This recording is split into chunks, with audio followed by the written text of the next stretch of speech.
next time.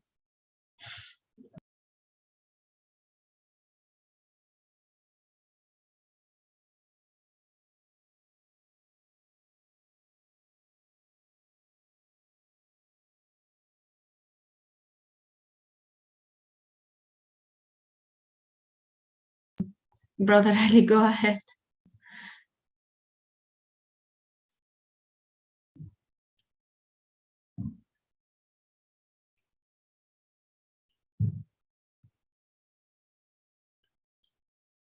Brother Ali, are you there?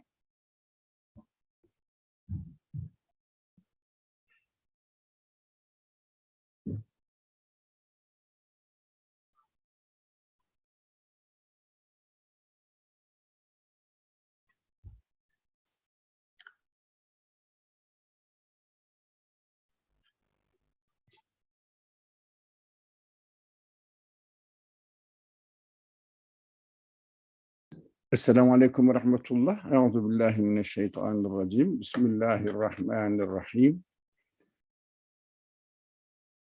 ربنا آتنا في الدنيا حسنة وفي الآخرة حسنة وقنا عذاب النار. ربنا اغفر لي ولوالدي وللمؤمنين يوم يقوم الحساب برحمتك يا أرحم الراحمين. ربنا لا تؤاخذنا إن نسينا أو أخطأنا. ربنا ولا تحمل علينا إصرا كما حملته على الذين من قبلنا. ربنا ولا تحملنا ما لا طاقة لنا به واعف عنا واغفر لنا وارحمنا أنت مولانا فانصرنا على القوم الكافرين. وصل اللهم على محمد وعلى آله وأصحابه وأتباعه وسلم والحمد لله رب العالمين.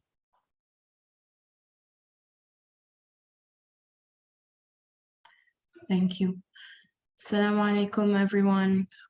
Thank you for coming. Today we're continuing our discussion, inshallah, on the 11th word on page 135. I'm showing it here on the screen. So just as a quick recap from last time, the story continued about how the master gave a speech and to describe the purpose of the palace. And then the listeners of the speech were divided into two groups. So the first group were people who had their hearts in the right place, and they felt that it was necessary to find someone like the prophet or the master, so that we can continue keeping the language of the analogy. They found that it was necessary to have a master and to listen to the speech, because they were themselves curious about the palace. So they listened to the speech and accepted it. That was the first group. As of for the second group, their minds were corrupted. They were already driven by their souls and their own self. And they were just enjoying whatever they found in the palace without any questioning or without any further curiosity as of what is behind all of this. And so they closed their eyes and ears from the speech of the masters, and they continued life as it is, or continued enjoying the palace as it is. So that's the story this far, and we'll continue talking about the story. So I will start reading from here. At any point, if you cannot see the screen or hear me, please let me know. All right, Bismillah. O friend who is listening to the story with me, of course you have understood that the glorious Creator built this palace for the above mentioned aims. The achievement of these aims is dependent on two things. So again, the glorious creator built this palace for the above mentioned names. In the speech of the master, it was explained why was the palace designed in the first place, and it was all about knowing the king and recognizing the king and loving the king and being loved by the king as well. Now we're talking about, for that aim to be achieved, for this aim to be like actualized and become a reality, this is dependent on two things. The first thing is the existence of the master, peace be upon him, whom we saw and whose speech we heard. Because if not for him, all the aims would have been futile. For an incomprehensive book with no author consists only of meaningless paper. I'm going to read it one more time. The existence of the master whom we saw and whose speech we heard. Because if it not for him, all the aims would have been futile. For an incomprehensive book with no author consists only of meaningless paper.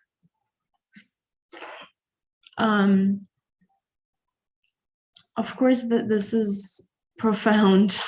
I can keep reading this over and over again. So to actually achieve the aim of knowing the creator and loving the creator, the existence of the master had to happen. Because if it was not for him, then we would never know, or we would never know what we're looking at in the palace. We would never appreciate the palace. We would never see the meaning in it. And then for an incomprehensive book, and I'm guessing the incomprehensive book here refers to the universe, with no author consists only of meaningless paper. So it's interesting that you can have something very beautiful and very significant and very profound, but for you to see it, someone had to point to it or had to show you. And this is why the existence of the master is needs to be recognized and appreciated. Go ahead, brother. I'll stop. We can freely ask this question without any hesitation, saying that, do we really need, as the text says, master means the prophet, messengers, to understand the purpose of the existence of this universe? Comprehend it, actually, make it a comprehensible thing. As the text says, text speaks too big, I think. It says, for an incomprehensible book, which is if the universe without the meaning, with no author, consists of only meaningless paper. I mean, if those people who are not listening to the prophet, and they say that they don't need the prophet. I mean, in general, they say they don't need religion to understand the universe. What do they say there? How do they say that? What are they aiming at? Really, we have to be comfortable asking these kind of questions. Do they find the universe meaningless? Really? What do you think? I mean, our audience here, they are friends here. So what do you think? If there was no prophet, do you think the universe will be meaningless? Really? Just paper-like? An answer? Any? Just challenge me, please.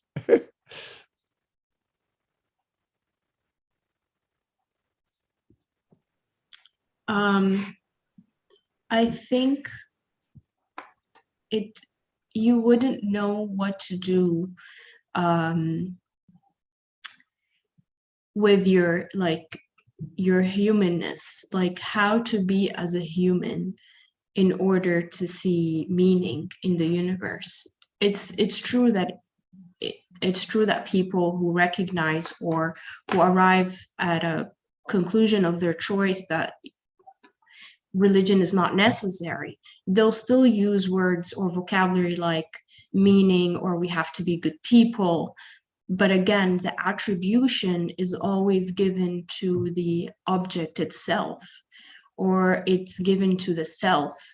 So in this scenario, I mean, if I'm enjoying an apple for the sake of enjoying the apple, it is meaningless because there is something within me that is unsettled, unsatisfied.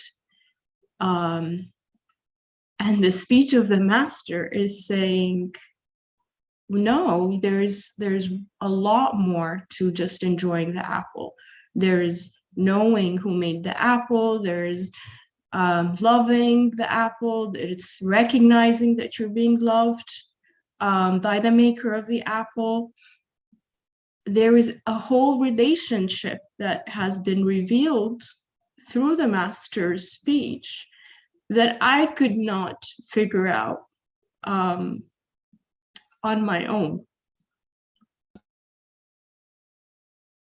Yeah, because with the meaning doesn't mean that we don't know how to use the universe.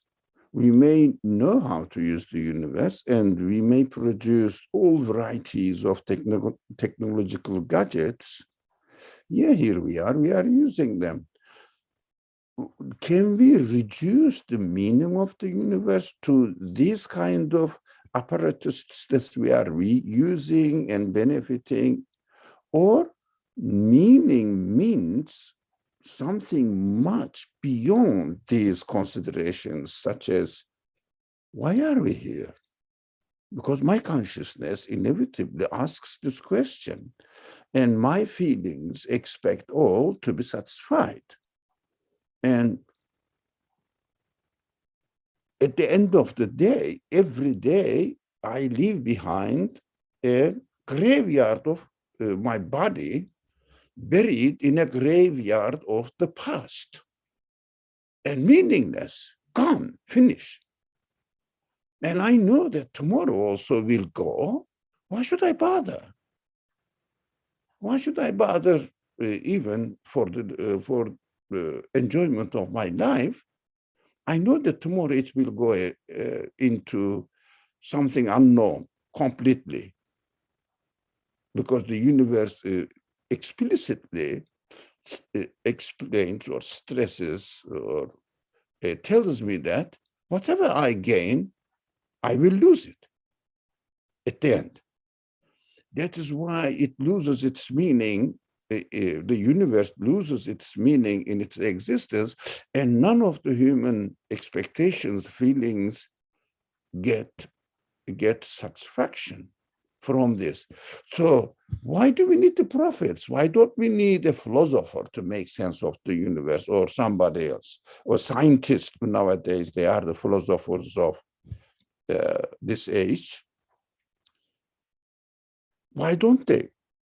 First of all, they say the universe is so, some people say so simple. Fundamentally simple means there is an order, and order works. That's it. There's no other argument. So let's benefit from the order by uncovering the order and getting something out of it. It means making our technological developments and using it for our purposes, and that's it, finish. Why are you looking for a purpose? Because at the end we are going to die. That is the inevitable end of the order of this universe, which is true to me. I know one can escape death, but I am not body. The death is subject to, or my body is subject to death. My feelings, my consciousness always asks more than this, especially existential questions. Why am I here? Why am I given all these feelings that put me in trouble in this world? Why in trouble? Because I want satisfaction, and none of these technological gadgets or anything related to this world satisfies my human needs, the needs of my feelings, needs of my, if you like, moral side. It means human side. But if I say, we are going to die, but at least we are given some human senses, and we can use our human senses to become a better people. Okay.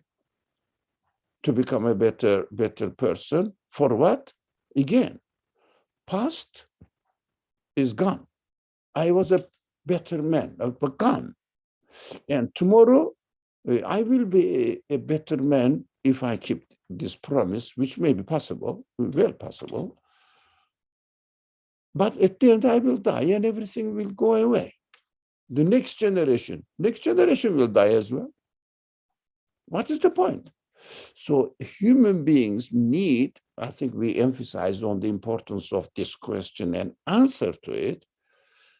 Human beings need an explanation from the one who gave existence to this universe. It means universe is so itself is meaningful, but I don't know how to read the meaning as far as the author meant to in creating this universe, giving existence to this universe, or writing this book. Because I found the universe is meaningful, the order is meaningful, and my relationship with the universe is meaningful. So, so I understand that the creator must disclose his intention to me. How can I approach it? There is only one way. Creator employs somebody to deliver his message and explain what is the purpose of existence of this universe, why he created it, what is he expecting of us, how to use our human qualities in order to understand the content of his message and utilize it by applying it to the universe and understanding what am I supposed to do in this world, what is expected of me, and also provides me with the information, how can I satisfy my expectations, human expectations, created by the creator of the universe again, the same source. So I want, as you gave the example, I'm eating a fruit. For example, because fruit is a good example, no human hand is involved in it. So you can say that it is ready, everything is ready, prepared for you, ready. Okay, just peel it out and eat it. So you eat it, you like it? Yeah, that's why I'm eating it. And I want to eat it again next time. Oh, my eating will disappear, all right.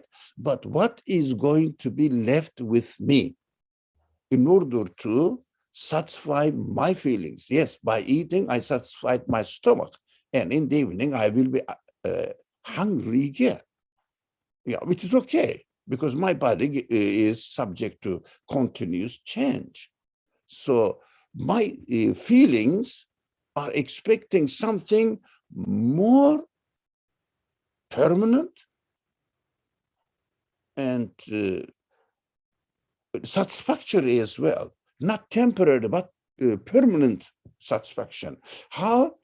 That's what the creator says. You have to understand that the universe is created by a one who has arranged everything in such a way that it reveals it is infinite qualities in it, so that you will understand that the creator of every single being has infinite qualities, So your creation also has these qualities. So you have to attach yourself to the qualities of the infinite creator and say that, look, the creator of this universe, author of this universe, revealed himself as to be the one who has absolute power, absolute wisdom, absolute knowledge, infinite knowledge. Because when we study the universe, we understand that the matter is unconscious, has no quality. So we understand that we need a master. It means employed message bearer, which are called messengers, receiving the message from God. And most of these messengers do not really put their own idea in it. And they are mostly, uneducated people, because employed, but good quality, human quality is not, their human qualities are not corrupt, but not educated people in the way that the people interpret the universe within itself without an author. So they are immune from this pollution. But they are really looking for the answer, maybe really struggling to find an answer somewhere, but in the universe, there is no answer really speaking to them. But the universe says, I am not a simple being. So these people are chosen by the creator, employed. As the creator decided to create everything in a perfect way, the same creator employs somebody who will do this job properly and reveals his intention, why he has created the universe and how he is going to help human beings to solve their existential questions, or use it in a rhetoric way, spiritual questions, to get a spiritual, it means the spirit will be satisfied with it. That is why without the prophet, it means without the revealing of the creator, author of this universe, creator, writer of this universe, the book of universe, we cannot imagine how are we going to find a way of satisfying ourselves. Is it true, again, as the text says, for an incomprehensible book with no author consists only of meaningless paper? Is it really true? Look and listen. Listen to the philosophical explanations of today's scientists. What do they say? The universe like this, but it is like this. That's it. It has no meaning referring to something else. It has no meaning really addressing the needs of human questions. Human questions. My question is not only, it's a very simple question, by the way. How am I going to secure my life with a shelter? What am I going to eat tonight? How am I going to keep myself warm or cool, depending on the season? These are temporary questions. They are not spiritual questions. They are bodily questions. But spirit still expects to be satisfied with the meaning in these activities. They are incorporated with each other, incorporated with each other, incorporate. I mean, how do you say? Integrated with each other. So while I am satisfying my body, I can understand the meaning in this relationship if I open my mind, my intention, and see if the prophetic message makes sense to me or not, and is it satisfactory for me or not. Thank you. Thank you. There is a comment in the chat box saying, I think it should be, instead of with no author, with no teacher of the book. Oh, you're saying the sentence of for an incomprehensive book with no author should be for an incomprehensive book with no teacher, consists only of meaningless paper. Yes, okay. The only difference I would see here then is the book is not intended to show the teacher, it's actually intended to show the author. The teacher is just pointing that there is an author. So that's my understanding of why it's author and not teacher. Go ahead, Tulu, go ahead. So good morning. I kind of have it's kind of a random question, but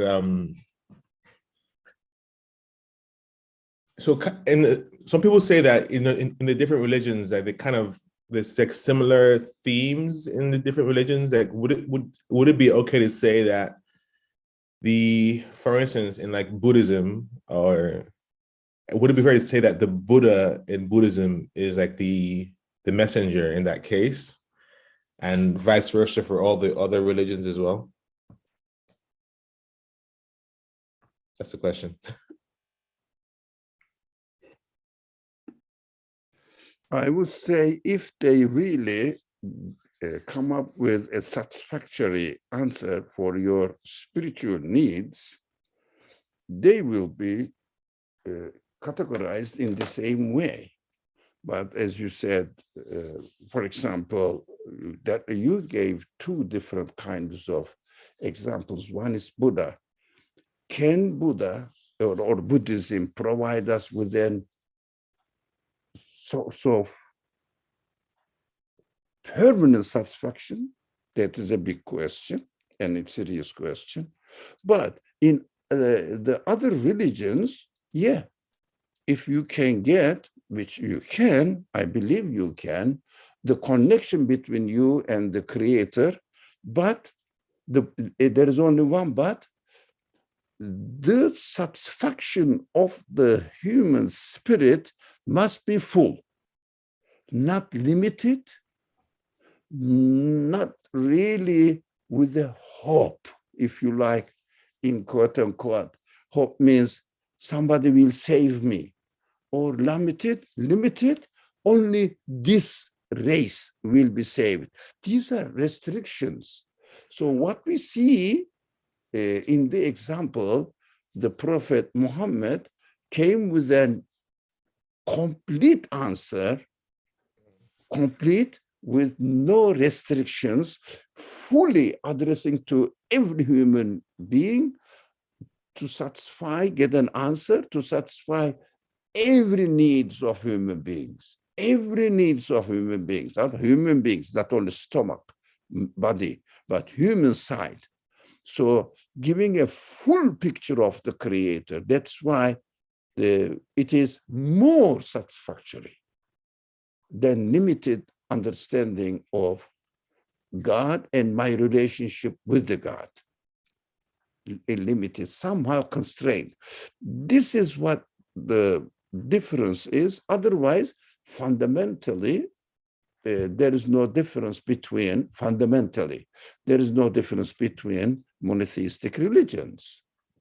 They all believe that the universe is created by God. But when it comes to my satisfaction of human beings with no restrictions, I see the full satisfactory answer in the Quran, which is called absolute tawhid.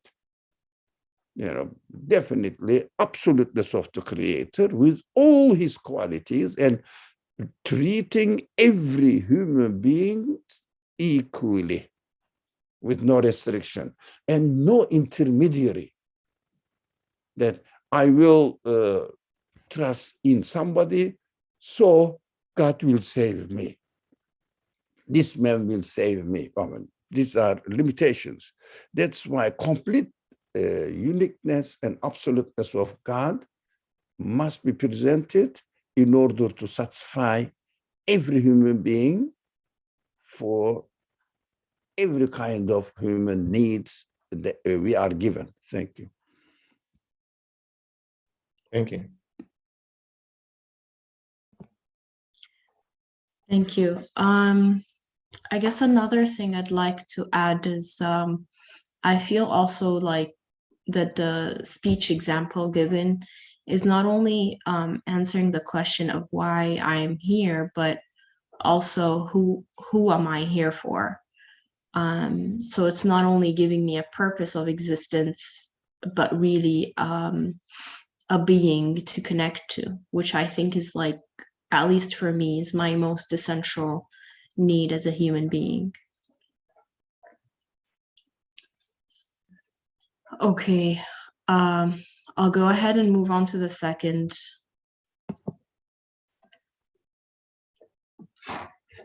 The second is the people listening the master's words and accepting them. So again, the second is about achieving the aim. The second is the people listening to the master's words and accepting them. That is to say, the master's existence is the cause of the palace's existence, and that people's listening to him is the cause of the continuation of the palace's existence. In which case, it may be said that if it had not been for the master, peace be upon him, the glorious king would not have built the palace. And again, it may be said that when the people do not heed the master's, peace be upon him, instructions, the palace will of a certainty be transformed and changed.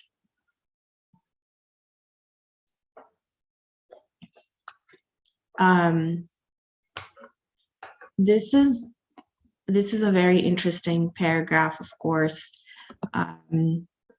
I find the fact that here the author is saying the master's existence is the cause of the palace's existence. To be honest, when I first read it, I was very tempted. Well, what happened first, the palace, or was it the master? And I was trying to find a connection between everything in a very rational. I was trying to find a rational sequence behind all of this. But then I decided to not respond to that temptation. And when I reread it, I decided, okay, let me read it like just through my heart if I can. But like, I saw that there was a lot of love here, again, which is corresponding to the master's speech, to be where part of his speech was, for the creator to be known and to be loved by me. And so for some reason, I just felt or saw a lot of love in that statement. Let's go ahead, Rana, of course. Can we say that a book is written, but no one will understand from it? Can we imagine? No one will understand from it, and the author is writing a book. Not in the future, though. No one will never understand. That is one aspect of this paragraph. Another aspect of the paragraph, if I know that, yes, the book is understandable, but no one is going to read it, can I really bother to write this book? The answers to these questions are obvious to me for a human reasoning, normal human reasoning. I wouldn't write something that no one will ever understand what I am saying at all.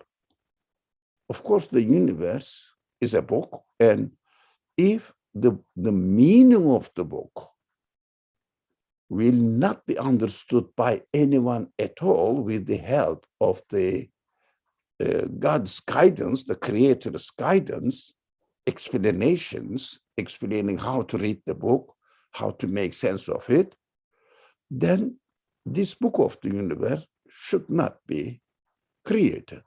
So it is not a matter of which one comes first, they come both together. Yeah, author knows that this universe is meaningful. I'm going to create something meaningful, and I'm going to create a conscious being in it who understands and deciphers this meaning. But without his help, this man, this person, human beings, being a part of the created world, their capacity cannot go beyond the limitations of the universe. So somebody must really help them at least intellectually comprehend, not physically go out of the universe, but intellectually comprehend and decipher the meaning of each created being in this world. So I need instructions. I need learning. I have to learn. For example, if I don't undertake any education system at all, can I know how to read and write? No. I mean, I have to learn it either going to school or by my parents or looking it up. I mean, get an example, and then I can learn it. Otherwise, if there was no meaning of teaching, I cannot learn anything. That's why teacher is the master, I would say teacher. Teacher, I would really translate this original word not as master, but teacher. So instructor. So if I listen to the instructor, I can decipher the meaning of the book and book of the universe, and book of the universe becomes meaningful in its existence. Otherwise, for the creator of the universe would be a meaningless action. No one would understand why bother to give existence to this universe. As far as I am concerned, I can make sense that this universe, the book of the universe, must be understood. That is why it is there, because my intelligence forces me to ask this question: why are you there? What are you telling me? Which news you have for me? Because everything is so perfectly arranged and meaningful, purposefully arranged. And why are you doing this? Especially my reality being skewed between birth and death.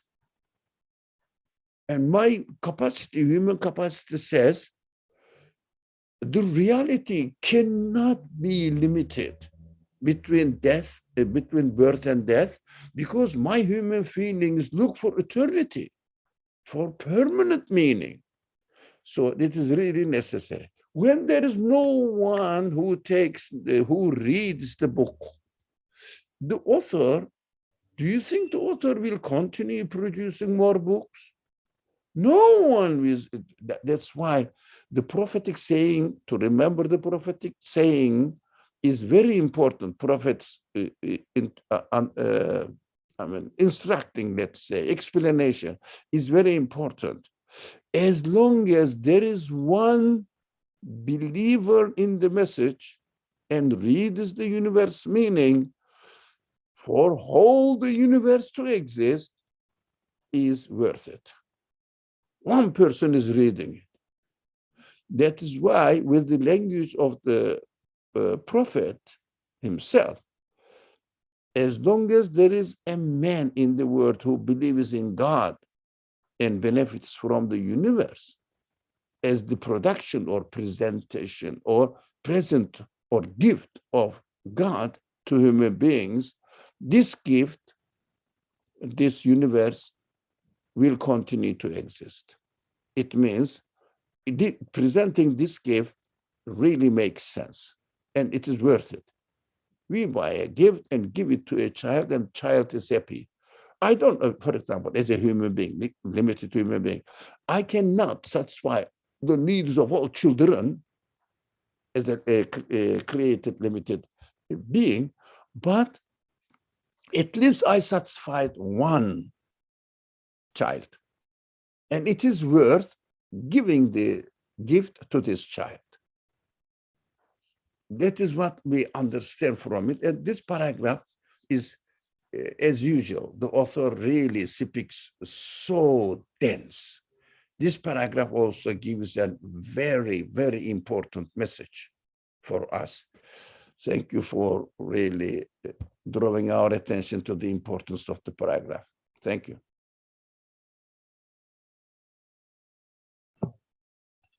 I feel like the word meaning, it's as though like me and the teacher or the instructor and the creator and the universe, that's what's common throughout. Like, for some reason, if I would describe meaning now, I would describe it in all of these things. Like, if I only see myself, then it's not really meaningful. But if I see myself and the universe, okay, a little bit more meaningful, but not enough. And then if I see the master's speech, then it becomes meaningful. And then, of course, like the creator or the Quran, then it's all meaningful. Then, like it's a full recipe of meaning, if we can call it that. Let me, Brother Ali, is that a, did you raise your hand again, or is that an old? Okay, let me read the comment in the chat box. Is it right to say that the world cannot exist with an interpreter? The world and its interpreter are connected because of their common purpose, their true aim, which is to connect people to their creator. Yeah, I mean, I would say yes. In my opinion, it seems like it's along the lines of saying it would be meaningless to have a world and not have an interpreter, or it would be meaningless again to have a book and no one reading it, or to have a book and the author is unknown to it. So I would say it's along the same lines. I agree, in fact, yeah, what Arona writes. Yeah, but maybe the first part of the chat box notes need a little bit how do you say, modification. Is it right to say that the word cannot exist without an interpreter? I mean, I would rather put it in another way. But the second part is, I agree with completely what Arona says. I would put it in a slightly different way. Do you think we can make sense if the book is not going to be understood at all for the writer to really write this book? It doesn't make sense. But interpreter, this is a sensitive subject. Is the prophet interpreting the meaning which is possible for me to interpret it, or is the prophet bringing the news to my spirit, to my intellectual side, in as far as the purpose of the universe, existence of the universe is concerned, and make sense of it Otherwise, the existence of the universe doesn't make sense. I mean, interpretation means from one language to another. It is correct to me. It's correct because interpretation of the meaning of the physical creation into a human understanding language. That in this sense, I agree. But at the same time, the prophets come with a meaning that the human intellect cannot reach out by itself. I think I'm a little bit trying to be very fine-tuning here, but it is important that the prophets are given the messages that I cannot find by myself. For example, all the very intellectual, hardworking, really trying their best to understand what is going, how these things are happening here in this world. When those people who don't listen to the prophets, prophetic message, they cannot bring us any meaning at all from the universe. It means it is just a paper. It means matter is acting itself. And is it telling me something? No, I'm trying to benefit from it. How? Just to satisfy my material needs.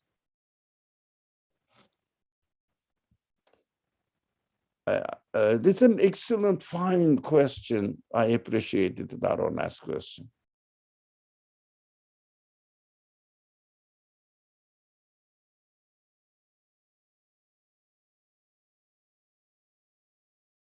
Thank you. I see there's another question. If there is no one to heed the instructions from the instructor, wouldn't the palace just cease to exist? The text says transformed and changed, and if so, then transformed to what? I'm sorry, I don't understand. What does that mean? Like, just cease to exist? If someone else understands, go ahead and explain it to me. Saad can explain this question himself, but whether he prefers or not, let's see. Yeah, assalamu alaikum. So the question at the bottom, it says, you know, if nobody, you know, so Dr. Ali, you mentioned the hadith, right, as the saying of the Prophet that even if there's one person that exists to find value and find meaning in the universe, that'll continue to exist. But this last portion seems contradictory to that, right? It says, and again, it may be that when the people do not heed the master's peace be upon him instructions, the palace will of a certainty be transformed and changed. In my mind, wouldn't it just not be worthwhile for the palace to exist? Why would the palace exist if there's nobody there to heed its instructions? Or find meaning from it, I guess. Very fine, tuned, meaningful question. Thank you. So why the palace is the prophet Matthews tells us that, or God tells that I'm going to change the palace into another form. It is obvious that some people, at least some people, maybe more in number or less, doesn't matter. Some people will heed the instructions of the teachers of God, ultimately from God. So those people who have benefited from the universe and got the meaning as the teacher's explanations present to these people, they make sense that when they are benefiting from this universe, they see the meaning with the help of the instruction of the teachers. They understand the meaning manifested in them, which is demonstrating the absolute qualities of its creator, and I recognize my creator through the things that I am interacting with. Let's say, okay, usually we give the example of apple, but I will change it, pomegranate, all right? Let's say I ate a pomegranate. It means I read a book, a word in the book. And I understood that in this word, the meaning is transferred to me, that its maker is promising me that he created me, he is my owner, he is my merciful creator, he takes care of my needs, and he will really satisfy all my permanent satisfaction of my needs. That's what he's going to do it. How did I experience it as far as I am concerned? By eating the pomegranate or looking at it or investigating how it exists.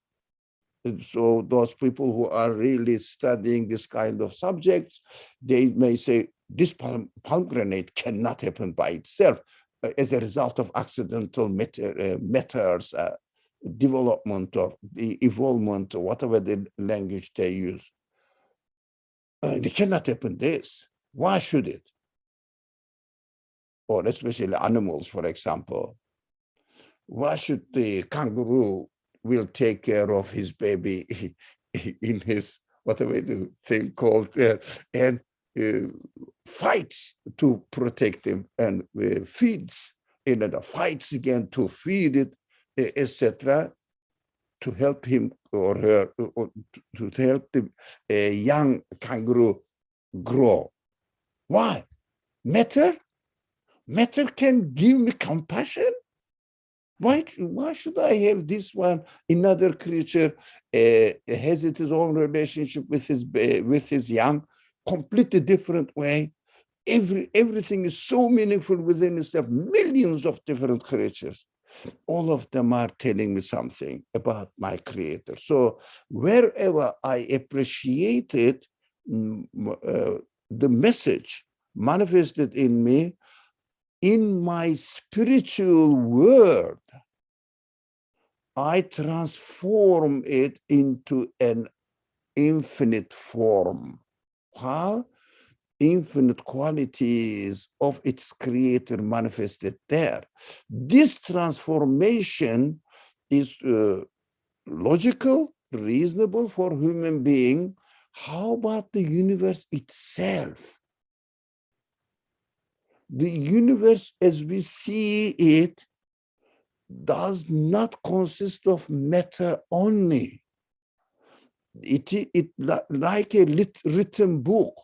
The book doesn't consist of letters and papers, the ink and paper only. It is not a book. The book exists with its meaning. So this book, with its own meaning, in the language of the Quran, angelic side of the meaning needs to be transformed, not sent into complete annihilation. The absolute being, when the absolute being creates something, it is going to be used. That's for sure. That it has always been used by the students of the instructors, the modest people, accepting the reality, not arrogant. These people, not biased. So unbiased people always benefit from the universe, like yourself, for example, the one who asked Jawad, asked the question, or Arona. They are wondering about these serious matters. I appreciate them. So everybody who are here. So we have to understand that human beings want their existence to be transformed into a permanent base in paradise. And the angelic side of the universe also needs to be transformed, because for an absolute being, if he creates something, for him, there is no non-existence, if you like. It looks like a little bit philosophical language, but for the absolute, there is no non-existence. Yeah. What human beings do, because we are given the option always to think in two ways opposite to each other in order to make the comparison and make a decision which option is the right one. So when I see existence, immediately my capacity brings me non-existence option. But by the way, you are all intelligent people, understand this. Non-existence doesn't exist. Otherwise, it wouldn't be called non-existence. It is just the opposite option given to human beings, whether they say meaningless, so meaningful universe, immediately comes to our mind, meaningless universe. But one of them, the reality, existence, the other one is non-existence. Meaningless universe doesn't exist. So non-existence cannot be imagined, cannot be attributed to an absolute creator. There is no non-existence as far as the creator is concerned. There is no non-existence really existing as far as human beings are concerned. Human beings are given the opposite option in order to make the decision and use their reasoning and come to a conclusion which approves existence, disapproves or rejects the option of non-existence, which is impossible to imagine.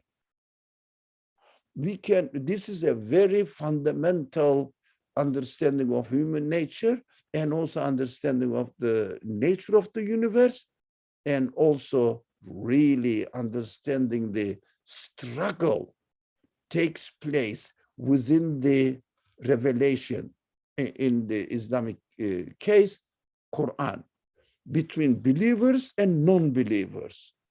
This is what we have to understand. All the claims of the non-believers do not exist at all. Universe developed itself perfectly. Doesn't, you cannot really prove it. No one can show that anything of this universe has the power to create anything else, anything, itself or something else. They just all subject to the order. They are the slaves of the order. We all know, we have to be aware of it. So denial of the creator, denial of the meaningful existence of the universe has no reality. The unbelief represents no reality at all. So in the question, in the chat box, creator wouldn't create it. Logically correct. Wouldn't create it at all. But since creation exists, universe exists, it means, as far as I'm concerned, it exists. There is no way to think of or imagine the non-existence of this universe, but only the transfer. Why do you think the author used this transfer? Because the message of the Quran, it means the message of the instructor, teacher, says, describes the end of this universe as يَوْمَ تُبَدَّلُ الْأَرْضُ غَيْرَ الْأَرْضِ. The time will come, definitely, if there is no one appreciating the universe, this universe will be transformed into another. What is this? Another.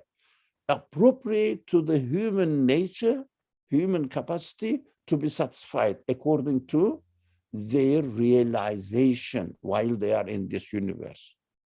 So the more we learn, the more we practice it. If we don't learn, we practice nothing. That is why denial, disbelief, is learning nothing by definition, zero. So they will experience what? Nothing satisfying themselves, which is called the hell. God forbid. May God protect us from this, falling into this meaningless, anti-human conclusion. It contradicts human nature. We have to pray to God. Thank you.